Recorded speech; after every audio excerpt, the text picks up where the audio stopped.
Howdy, this is Bobcat Jack, and tonight we're going to talk about the biggest danger of off-grid living.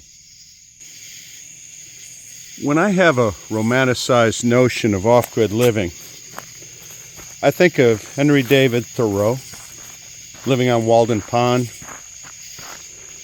He was self-sufficient, living off the land, writing his book. But that's not really how it went. See, Thoreau was actually part of a community. He imported goods. He even threw parties that were supposed to be pretty legendary. And that's okay, because the biggest danger of off-grid living from both a practical standpoint and from a, more importantly, a psychological standpoint is isolation. From a practical standpoint, off-grid living, real, when you do it hardcore, it can be pretty dangerous. I chose this path to make a point. There's rattlesnakes in here. They're more active at night. What happens if I get bit? We also got black widow spiders. Heck, all sorts of things can go wrong in the woods. Last year I had a run-in with a big alligator crossing the property, switching bodies of water. We growled at each other for about 5 minutes. Had us a standoff. Eventually we went our separate ways. Nobody got froggy. My point is, things can go wrong out here. Not only that, but what if there's a storm, an emergency? What if you need special supplies, medicine?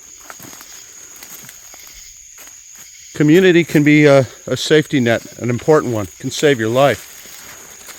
Even more than that, something jumped and hit my leg there. Even just a bug.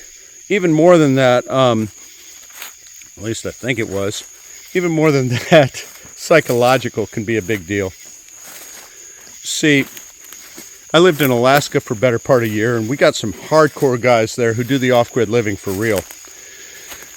And I have tremendous respect for them. And some of them did thrive in that world. But alcoholism, drug abuse, pretty rampant. And there's a reason for that. We're not meant to be isolated. We're not meant to live alone. We're social animals. Community is helpful. I will often spend 3 days out here completely isolated, not seeing another person. But when that 4th day hits and it's time to go back to work, I'm looking forward to seeing people, talking to them. It's good for me. It's healthy.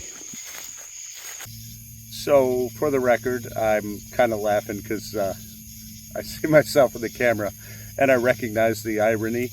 I look so like some creepy nighttime dude talking about the evils of isolation. It's just kind of funny to me. But moving on, isolation, it's not how we're meant to live. We do best when we're surrounded by people who love us and people we love. So don't go so far off grid that you lose those connections. Stay connected.